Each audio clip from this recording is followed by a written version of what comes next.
And with us now is the aforementioned chairman of the House Freedom Caucus, Republican Congressman Mark Meadows. Good to have you on board.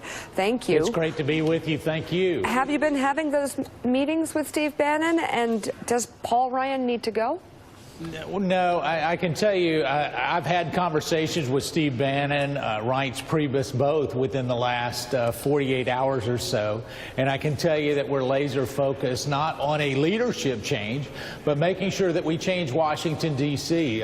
Yesterday we had a meeting with the Speaker in a cross-sectional meeting which brings in all the leadership of the different caucuses, probably the best cross-sectional meeting we've had, but it's all about making sure that we change it on behalf of the American people. So a lot of the focus is on leadership.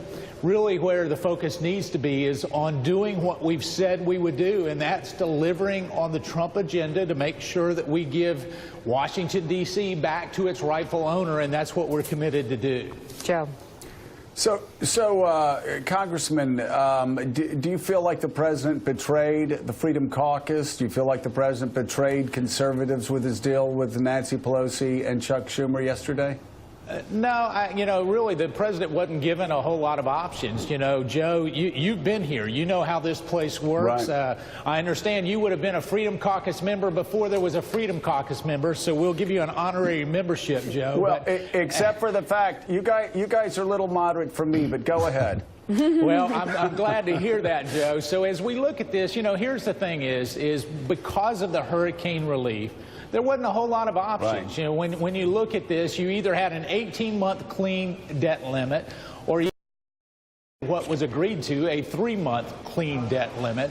And so when given two bad options, obviously you can't be too critical of anybody, but I can tell you what it was really our grassroots are very confused. They're saying, well, is this the president going to cut deals with Democrats from here on out?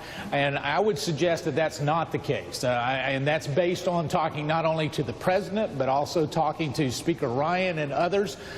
This was a unique situation because of the devastation in Texas. Hopefully we can put forth some conservative ideas soon, Joe.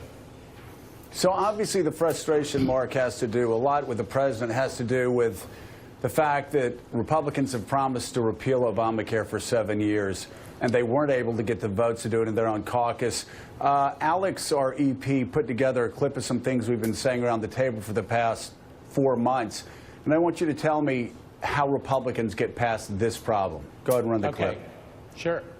The more they gave to the Freedom Caucus, the more they were going to lose from mainstream Republicans. The Freedom Caucus is not going to support an expansion of Medicaid. But in the Senate, good luck getting the Republican Senate to support anything that guts the Medicaid portion of this bill. It's just not going to happen. Whatever the Senate passes with Democrats is going to lose the Freedom Caucus in the House. They wanted to go further right. There is no way Mitch McConnell's Senate would ever pass that in a billion years. So, Mark, if you didn't have a monitor, that's me with a lot of different ugly hairstyles and a lot of ugly jackets, basically saying the same thing, which is the further, especially on Medicaid, that's where the rubber hits the road. If Medicaid is expanded, it's really tough for guys like you and other people in the Freedom Caucus to support it. So the question is, instead of meeting with Bannon, sitting down with Lisa Murkowski and John McCain and Susan Collins and say, okay, do we want to figure this out, or do we want Nancy Pelosi and Chuck Schumer to figure this out? Well, so maybe breaking news right here on two fronts. One, your hairstyle is certainly better than Trey Gowdy's, so we'll give you that. Oh, God. That is damning with faint praise if I've ever heard it. But we'll go with the second part of that. And one of the interesting things is the only thing that has passed the House was actually something that was worked on with more moderate members with the Freedom Caucus. Tom MacArthur and I coming together to put something forward that we passed out of the House. And as it relates to Medicaid and working on some of those issues, I probably have had a meeting with no less than 12 different senators. The most promising thing right now, Joe, is Senator Lindsey Graham and Senator Cassidy working on a block grant issue that deals with that Medicaid portion. It actually doesn't repeal all the taxes, but it gives power back to the states, allows most of the states, if not all of the states, to do better on that Medicaid portion. And so even though that may be the narrative that plays out and plays real well with some of your viewers, I can tell you that it doesn't match the facts here on the ground. I was working on Medicaid expansion issue with Steve Daines probably 6 months ago. And so it's all about, yes, coming together and make sure that we do it. But yes, my district is very different than perhaps Lisa Murkowski's state or Susan Collins' state. But in that give and take, you got to find the sweet spot. I'm optimistic that we can still do that, but time is running out. Congressman Meadows, it's Willie Geist. Good to see you this morning. Let me ask you some more about Speaker Ryan and those meetings you've had with him this week. I know you like him a lot. I know you respect him, so we can get that out of the way. But as a speaker trying to push through a conservative agenda, do you believe that Paul Ryan has been an effective Speaker of the House? Well, I think here's the interesting thing is as an effective speaker, the only thing that you can judge that on is the results. One of my favorite quotes is, no matter how beautiful the strategy, we must occasionally look at the results. And the results and the time remaining for that jury to make a judgment call on those results is running out. So we've got about 2 or 3 months to make real decisions. I believe the Speaker is up to the task. I know members of the Freedom Caucus and the Tuesday group and every group in between is willing to work with him on that. But we have to do that and make sure that we put things on the President's desk. I can tell you, my constituents don't understand why we didn't have a repeal and replacement bill on the President's desk on January 20th.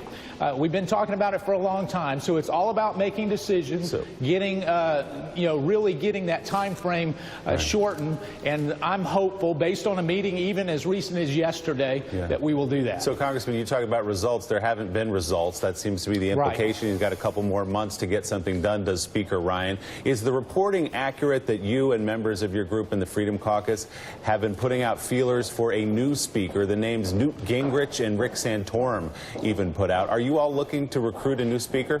I can tell you there's no plan, there's nothing there, and I can tell you that I was working on a plan to depose the Speaker, you wouldn't be reading about it in the press. And so, at this point, the American people could care less who the leaders are of the Republican Senate majority or in the House. They care about one thing: getting things done. And to that end, it's not just about the Speaker's job, it's about my job. If we don't get it done, we're all going to be sent home. So it's critical that we deliver on those campaign promises. Well, I just have to, John Heilman, I just have to correct one thing, one caveat to what the congressman said. As somebody who did actually work with a group of people to depose a speaker several years ago, you would be reading about it in the press if Lindsey Graham were in your group, because we'd have top secret meetings to depose Newt Gingrich, and Lindsey would invite the press, and they'd be standing outside, and they go, "There's a secret meeting, Lindsey." He goes, "Well, I can tell you, on any time that I've been involved, you haven't read about it in the press until after it's happened. So but point well taken. That's because Lindsey Graham's not in your group. I mean, that explains it. But John Heilman has a question for you. Congressman, it seems like one of the, maybe the centerpiece of the getting things done agenda over the course of the coming months is going to be tax reform. I'm curious what your broad thoughts are about what that bill should look like, and if there are any non-negotiable items, things that must be in that bill for you and your colleagues in the Freedom Caucus to be satisfied.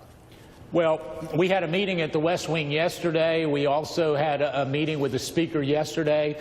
And in terms of lines in the sand, we've got to be very, very aggressive in our corporate rate. So if we're looking at a corporate rate of 25%, that's a non-starter for most of us. We have to make sure that the hardworking American taxpayers, that they get the break too. So not just special interest groups. We need to make sure that those moms and dads that need to put money back in their pocket, that it actually actually flows through to them.